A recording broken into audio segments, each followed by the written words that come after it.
J'espère que vous allez très bien. L'incontournable. Mettez-vous en ligne, chers parents, chers amis, chers frères. Mettez-vous en ligne, mettez-vous en ligne, mettez-vous en ligne. On se laisse en même temps. Mettez-vous en ligne, on se laisse. En même temps, mieux. Mettez-vous en ligne. J'espère que vous êtes là. J'espère que vous êtes là. Donc, à toutes les personnes connectées, partagez le direct. Partagez le direct, partagez le direct, partagez le direct. Partagez-le, partagez-le, partagez-le. Partagez le direct, mes frères et sœurs. Partagez le direct. Partagez-le, partagez-le, partagez-le. On va quitter ici. Partagez le direct, on va quitter ici, chers parents. Partagez le direct, on va quitter ici. Mettez les cœurs. Et n'hésitez surtout pas de donner les étoiles pour les personnes qui aimeraient bel et bien donner les étoiles. Donnez-moi les étoiles, chers parents, chers amis. Voilà, pour toutes les personnes qui aimeraient bel et bien donner les étoiles, n'hésitez surtout pas à donner les étoiles. Chers parents, donnez les étoiles, donnez les étoiles, donnez les étoiles. On va quitter ici. Et abonnez-vous, abonnez-vous, abonnez-vous. Sidéric, le visionnaire. Oh, je vais bien par la grâce de Dieu. On ne se plaint pas, on ne se plaint pas. J'espère que vous aussi, vous allez très bien. Donc, donnez les étoiles, hein, pour ceux qui aimeraient bel et bien. Donnez, Dieu va vous bénir. Dieu va vous bénir. Et les hommes politiques de Côte d'Ivoire, donnez aussi les étoiles. Ah, vous êtes là, vous êtes dans les salons assis en train de regarder les gens. Mettez la main dans vos poches pour donner les étoiles. Qu'est-ce que ça vous enlève? Est-ce que ça va finir vos milliards? Hein? Donc, donnez les étoiles, hein, quittez ici. Quand je fais ça, d'autres sont fâchés. Magui, Dabalé, big up à vous. Ah, peut-être libéré, c'est bien. Bon, on va quand même parler de ça, c'est très important. On va quand même parler de ça. S'il est libéré, c'est bien. Ouais, d'autres disent de ne pas oublier de me mouiller la gorge. La gorge est déjà mouillée. Alors, donc, sans trop tarder, nous allons rentrer dans le but du sujet. Alors, donc, bonsoir à tous et à tout temps. Pour tous ceux qui ne me connaissent pas, je suis l'incontournable, gay complet, tout terrain, l'homme dont on parle, l'homme qui n'a pas froid aux yeux, l'homme qui ne marche pas ses mots. Vous pouvez aussi m'appeler devant la vie, l'homme derrière gouverneur italien. Docteur Modon, appelez-moi Bonbon, laisse-moi mourir, 5 heures plein droit, El Padrino, Camari, Desoula, Moudja. Alors, nous voilà à nouveau devant cette caméra pour parler un peu de ce qui s'était passé hier. Oui, concernant PT007, et nous allons débarquer en Ukraine. C'est très important, on ne va pas trop durer. Vous savez que dans ce temps-ci, je ne parle plus trop de la Côte d'Ivoire. Est-ce que vous comprenez? Parce qu'à faire de politique ivoirienne, tu parles de ça, les gens ils vont t'insulter de tout bord. Voilà, mais quand tu parles des sujets qui ne concernent pas la Côte d'Ivoire, là, tout le monde est d'accord sur ça. Alors, donc, hier, nous avons appris hier que peut-être 007 venait à peine de se faire arrêter dans un hôtel après l'émission. Alors Caviar, suite à ça, il s'est rendu dans un hôtel et la police ivoirienne a intervenu là-bas pour l'arrêter. Pourquoi? On dit non, il a fait promotion de coup d'État parce qu'il est proche de ce Guillaume et il aurait appelé à faire coup d'État sur le régime du président Alassane Ouattara. Et donc les raisons qui ont poussé la police ivoirienne à intervenir pour mettre la main sur lui. Alors, j'aimerais dire quelque chose. D'autres disent qu'il vient d'être libéré, il a été libéré. C'est très bien. Nous saluons ce geste de la part des autorités ivoiriennes parce que c'est ça le plus important. Qu'est-ce que j'aimerais dire? Mes conseils au gouvernement ivoirien, mes conseils aux politiques de Côte d'Ivoire. Quand je dis politique, je parle des hommes politiques. Il faudrait que ça soit clair. Donc, faisons la part des choses. Voilà. Donc, mes conseils aux politiques ivoiriens. Quand je dis politique, je parle des hommes. Voilà. Donc, faites la part des choses. Mes conseils sont les suivants. Beaucoup de personnes font des vidéos sur les réseaux sociaux. Je dis bien, beaucoup de personnes font des vidéos sur les réseaux sociaux. Le seul outil, c'est la bouche, c'est l'Internet, ce sont les appareils. Je comprends, et les hommes politiques de Côte d'Ivoire, particulièrement ceux qui sont au pouvoir, devraient comprendre que ceux qui font les vidéos, qui crient leur ras-le-bol, peut-être ils ne sont pas d'accord avec certaines actions qu'ils font. Je ne dis pas que tous les Ivoiriens ne sont pas d'accord, ce n'est pas ce que je dis. Il y a d'autres Ivoiriens qui approuvent ce qu'ils font comme action, ils mènent comme action, et il y a d'autres Ivoiriens qui n'approuvent pas ce qu'ils mènent comme action, parce que c'est ça. Dans la ville, on ne peut pas être d'accord avec tout le monde, on ne peut pas être d'accord avec tout ce qu'on fait. Tu vas beau faire, l'autre trouvera que non, tu as mal fait. Tu as mal fait, l'autre trouvera que non, tu as bien fait. Donc c'est comme ça la vie. Et la vie est faite ainsi. Il faudrait que ça soit clair. Donc ceux qui font des vidéos qui dénoncent le gouvernement de Côte d'Ivoire, qui crient leur ras-le-bol, la colère peut les pousser à dire certaines choses. Mais ce que j'aimerais dire au gouvernement ivoirien, c'est de se mettre au-dessus de tout ça. Parce que si le gouvernement ivoirien veut regarder tous ceux qui parlent mal d'eux, tous ceux qui demandent même leur démission, tous ceux qui disent bon, ils n'ont qu'à quitter le pouvoir par un coup d'État et ceci, cela, ils vont mettre beaucoup d'Ivoiriens en prison. Et en tant qu'Ivoiriens qu'ils sont, étant au pouvoir, ils devraient connaître qui est l'homme ivoirien. L'homme ivoirien, il parle, mais il n'agit pas comme ça. Voilà. Donc, c'est la première fois que les Ivoiriens ont connu ce que c'est que la violence.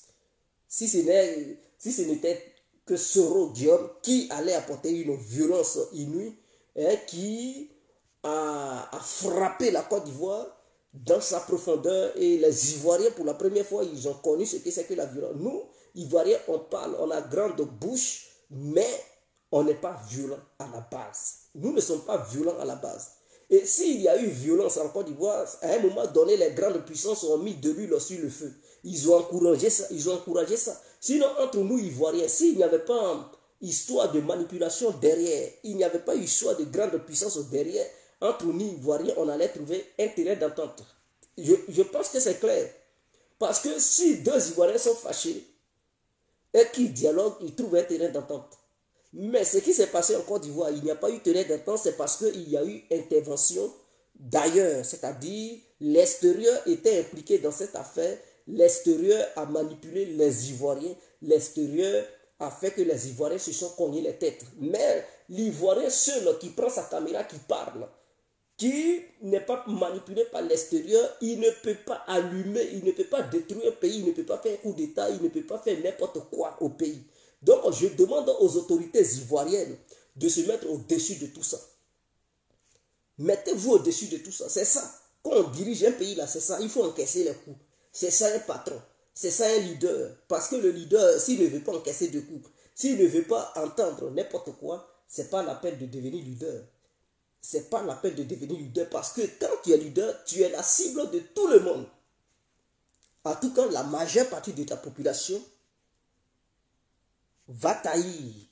D'autres même vont tenir des propos même déplacés. Et si tu veux poursuivre chacun de ces personnes qui tiennent ces genres de propos, ils vont te traiter de dictateur. Ah oui, mais c'est comme ça. Si tu veux, c'est comme ça, la dictature là, c'est quoi? La dictature, c'est lorsque quelqu'un est au pouvoir. Ce n'est pas parce que ce dernier, il est mauvais. Il peut être bon. Mais lorsqu'il refuse que sa population tienne certains propos, et que parmi la population, des personnes se lèvent pour dire certaines choses, si ce dernier, ça lui fait mal et qu'il n'arrive pas à encaisser les coups, et qu'il dit, bon, tu as dit ceci, bon, tu vas te retrouver en prison, tu as dit ceci, on va t'arrêter, ça fait de toi un dictateur. Et donc, pour ne pas que ceux qui sont au pouvoir, c'est-à-dire le RADP qui est au pouvoir aujourd'hui, pour ne pas que les gens voient mal le RADP, mettez-vous au-dessus de tout ça. Parce que quand quelqu'un, il est fâché, il ne sait pas comment faire, il parle n'importe comment, il peut tenir n'importe quel propos, c'est à sa manière de se consoler. Ce sont ses pleurs. Parce que qu'est-ce qu'il peut faire d'autre? Il ne peut rien faire d'autre. Si ce n'est que sa bouche pour parler, pour insulter ou bien dire certaines choses. Je sais qu'il y a la loi, au sein de la constitution ivoirienne, ces genres de choses sont condamnables. Ces genres d'actes sont condamnables. Je n'en disconviens pas, je suis conscient de ça. Mais si on veut appliquer la loi trait pour trait, dans sa globalité, mais en Côte d'Ivoire, il n'y aura pas histoire de petits voleurs et grands voleurs. Puisque même les grands, là, souvent, ils détournent l'argent. Mais la loi dit, quand tu voles, on doit te condamner. Que ce soit détournement ou bien vol par truc, hein, par truc, vol à main armée. Vol, c'est vol, on doit te condamner. Mais, comme la loi n'est pas appliquée dans sa globalité, dans sa généralité, alors on peut aussi passer sur ces gens de fait. C'est clair. Il y a des gens qui détournent des milliards, en tout cas nos politiciens. Ils braquent des milliards, ils détournent des milliards. Ils font des complots, même ils chassent des gens pour donner certains postes à leurs proches. Or, la loi condamne tout ça, mais on ne les met pas en prison. On les laisse. Je parle de tous les hommes politiques, au pouvoir comme opposition, ou bien même au sein même de la société civile. Il y a des gens même, ils ne sont pas des hommes politiques, mais ils se croient trop patrons. Ils détournent les biens publics. Et puis ça ne valide pas. On dit qu'il a beaucoup d'argent, donc voilà, ça ne valide pas. Mais c'est du vol. Même si c'est un vol professionnel, c'est un vol. On ne les met pas en prison. Donc ce qui veut dire la loi n'est pas appliquée trait pour trait. Donc ceux qui tiennent ce genre de propos pour dire coup d'État, ceci, cela, on doit aussi les laisser. On ne doit pas aussi les mettre en prison. Laissons-les. Ne mettons pas les gens en prison. Je parle en tant qu'Ivoirien, je ne peux pas encourager cela. Voilà, quand je dis laissons-les, nous, peuple ivoirien, on ne veut pas voir ces gens de personnes en prison. Tant que la personne n'est pas passée à l'acte pour faire n'importe quoi et qu'il y a des preuves attestant bel et bien que la personne avait des intentions de faire un coup d'État et qu'il y a des preuves palpables attestant bel et bien que la personne a payé ceci, cela pour faire commettre un acte criminel, alors on n'a qu'à laisser cette personne. Mais si la personne, si jamais, sur les propos que la personne tient, ajoute des actes, en ce moment-là, on peut traquer ce dernier et l'arrêter. Pour dire, bon, tu as parlé, on n'a rien dit, mais on voit que sur tes propos, il y a des actes qui suivent tes propos. Donc, en ce moment-là, on va appliquer la loi. Je sais qu'il a été libéré. Donc, le gouvernement libérant PT007, bravo au gouvernement ivoirien, bravo à toutes les personnes. Je dis bien bravo à toutes les personnes qui ont encouragé le gouvernement à libérer PT007.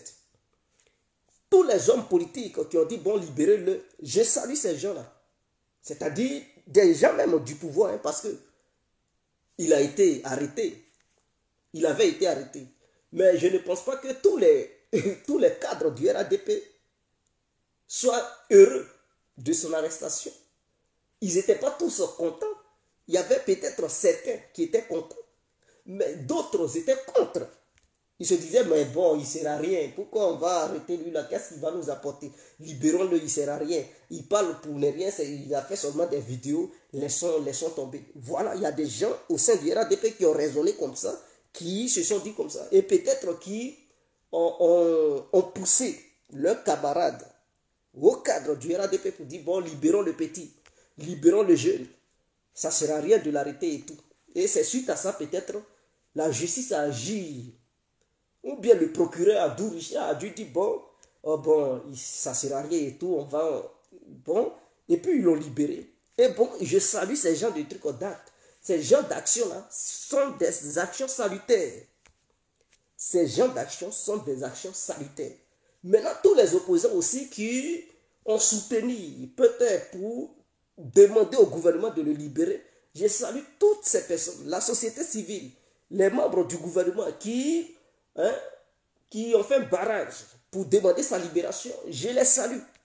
Tous ceux, en tout cas, qui étaient du bon côté pour dire non qu'à le libérer, je les salue. Et moi, je demande au gouvernement et aux membres de la société civile qui incitent souvent la justice a arrêté ces gens de personnes pour les mettre en prison, d'arrêter de le faire. Arrêtez de faire ça. Arrêtez. Vous ne savez pas ce qui se passe dans le pays. Le pays est très profond. On doit appliquer la loi. Si on veut appliquer la loi là, mais vos hommes politiques même, que ce soit opposants, partis au pouvoir là, personne ne va rester là. Hein. Tout le monde va se retrouver en prison. Vous le savez, non? Parce que les Ivoiriens, nous tous, nous Ivoiriens, on est corrompus jusqu'à la moelle. Qui n'est pas corrompu en Côte d'Ivoire? Qui va se taper la poitrine pour dire n'est pas corrompu? Qui n'a jamais volé?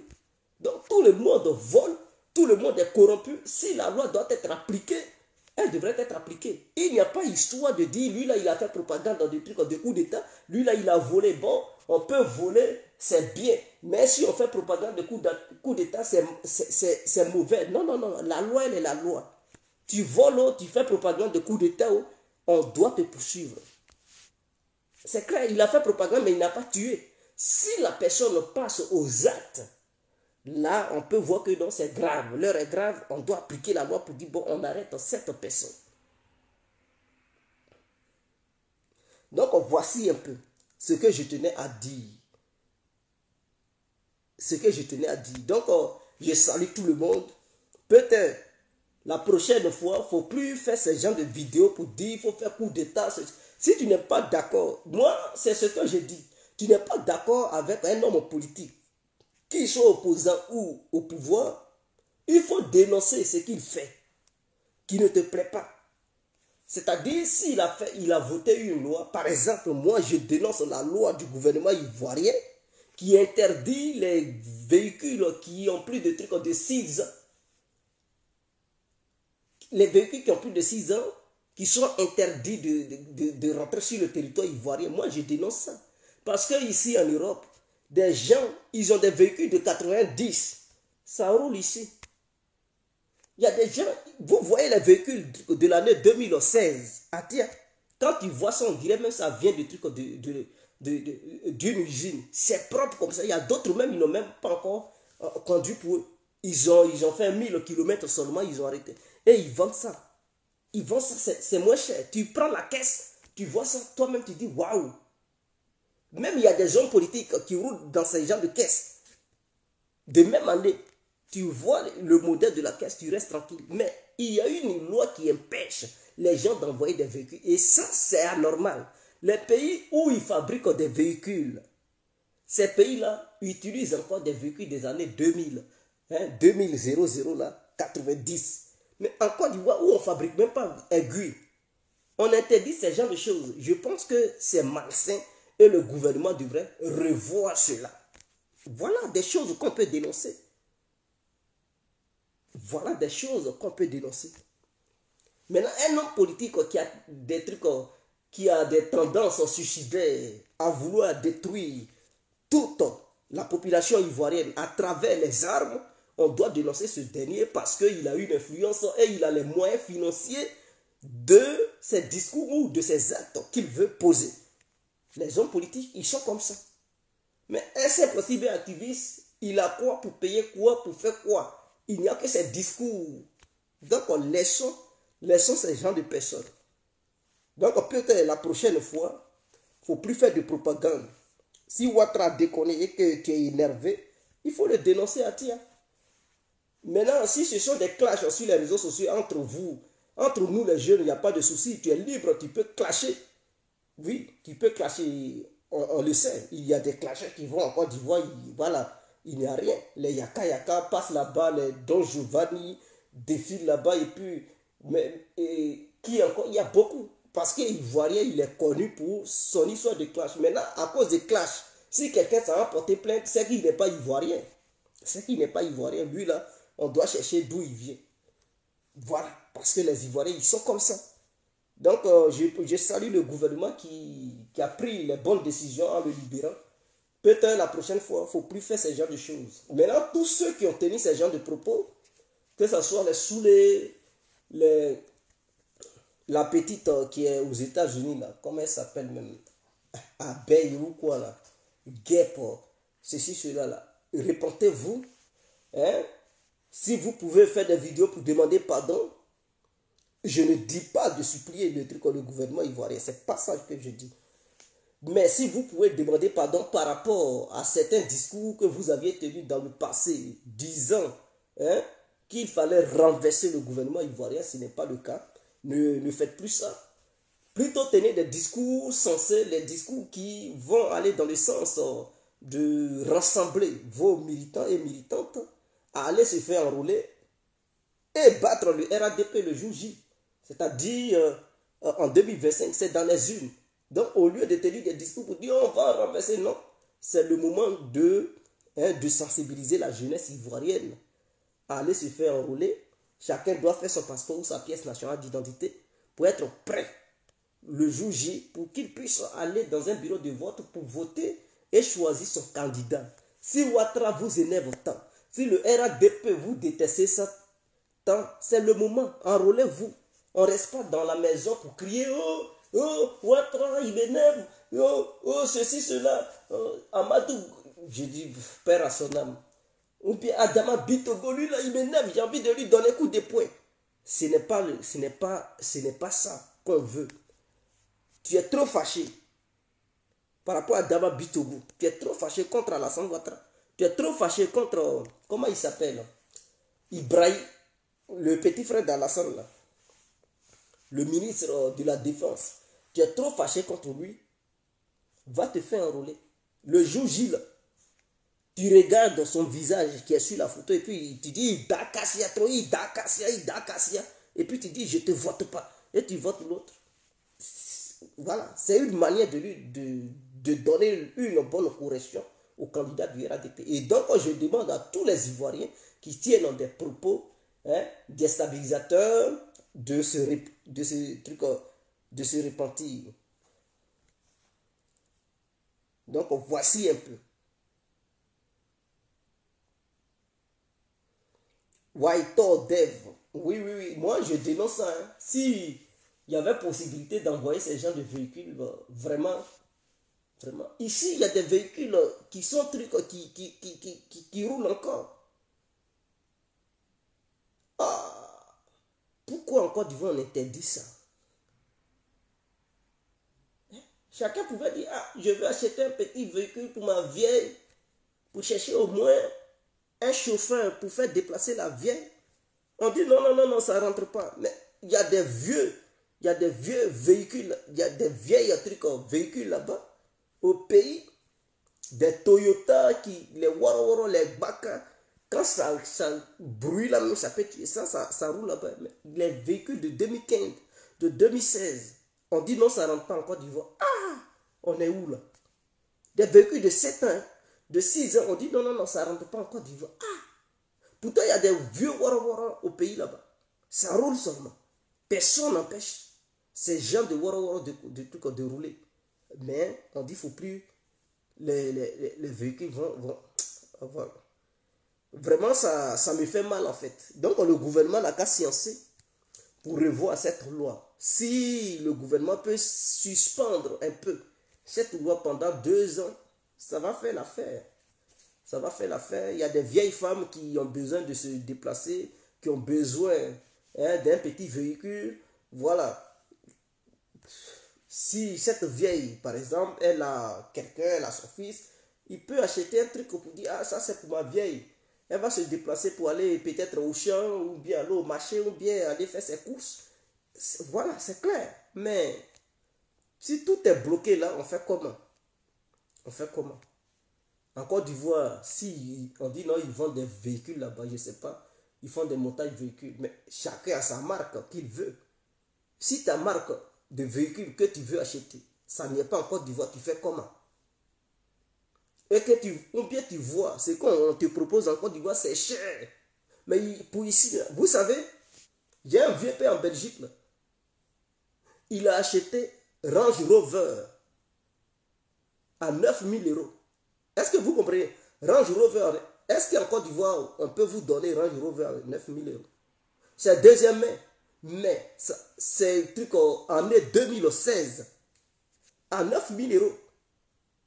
Qu'est-ce qu'il a fait? Il a donné avance. Il a pris ça en crédit. Il avait un peu, il a avancé ça. Hein? Et puis, il a pris son crédit. Et donc, chaque fin du mois, on coupe aussi son salaire. Et il a pris son véhicule. Il y a garantie. La garantie est propre. 3 ans de garantie. Et pendant les 3 ans, si ça tombe en panne, là où il a acheté, là, c'est eux qui vont prendre ça en charge. Puisque c'est deuxième main. 9 000 € Range Rover. Et il y a des véhicules qui sont moins chers encore, en dessous.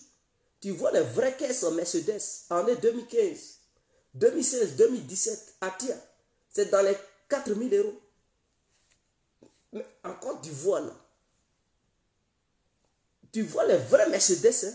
J'ai dit les Range Rover, c'est moins cher. Mais si c'est en Côte d'Ivoire là-bas, tu veux acheter ça, ils vont te dire, oh, c'est 30 millions, 20 millions. Tu vois, ça c'est moins cher ici, là-bas, ils vendent.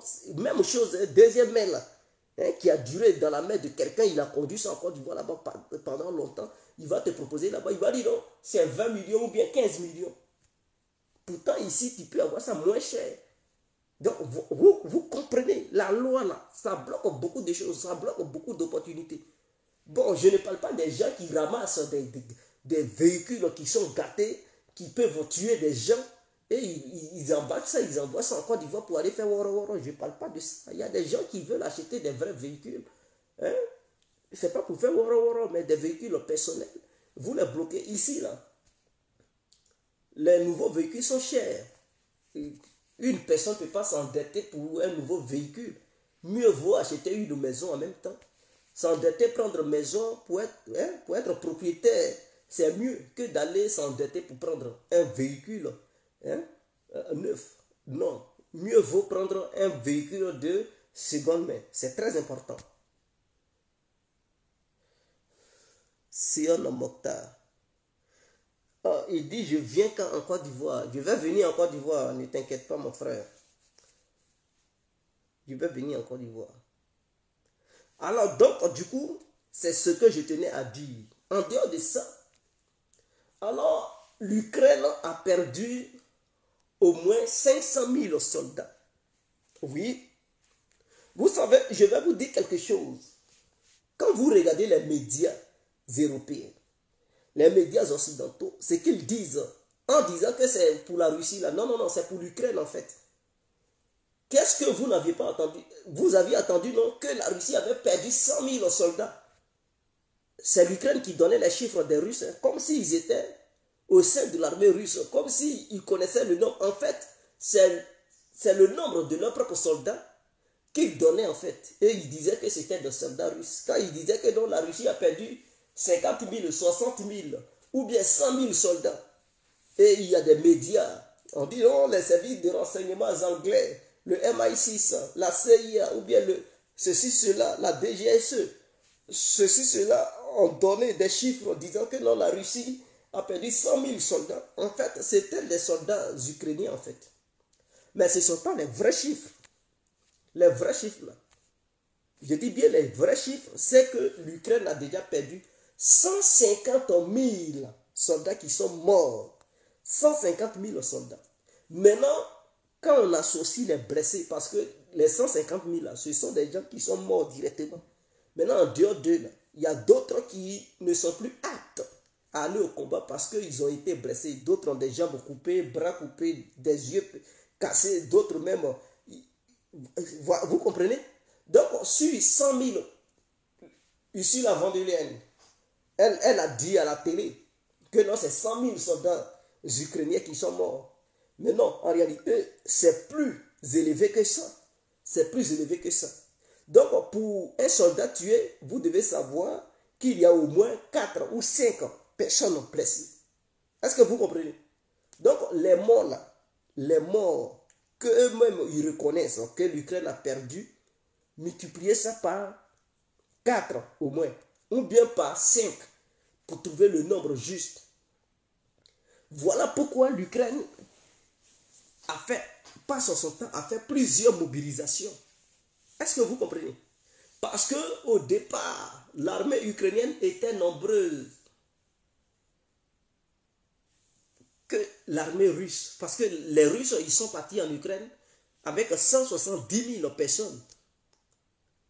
Donc, comme les Occidentaux disent sur leurs médias que la Russie a perdu 100 000 personnes. Donc, si la Russie a perdu 100 000 personnes, sachant bel et bien que si tu perds 100 000 personnes, c'est-à-dire on tue 100 000 personnes, on les multiplie au moins par 3 ou 4. Donc, si on les multiplie, là, ça veut dire que la Russie a déjà perdu au moins 400 000 ou 300 000. Or, la Russie n'est pas partie en Ukraine avec 300 000 soldats ou 400 000 soldats. Donc, c'était des menteurs. Est-ce que vous comprenez? Donc, ce qui veut dire le chiffre des Russes, ce n'était pas des vrais chiffres que les Occidentaux donnaient. Mais les Ukrainiens, eux qui ont perdu beaucoup de soldats, ils comprennent bel et bien que leurs soldats étaient plus nombreux. Voilà pourquoi ils ont fait plusieurs fois des mobilisations. Mais en dehors de ces chiffres, il n'y a pas le chiffre des trucs, des mercenaires. Parce que ça, ce sont des soldats ukrainiens. Mais les mercenaires, ils ont eu aussi leur dose.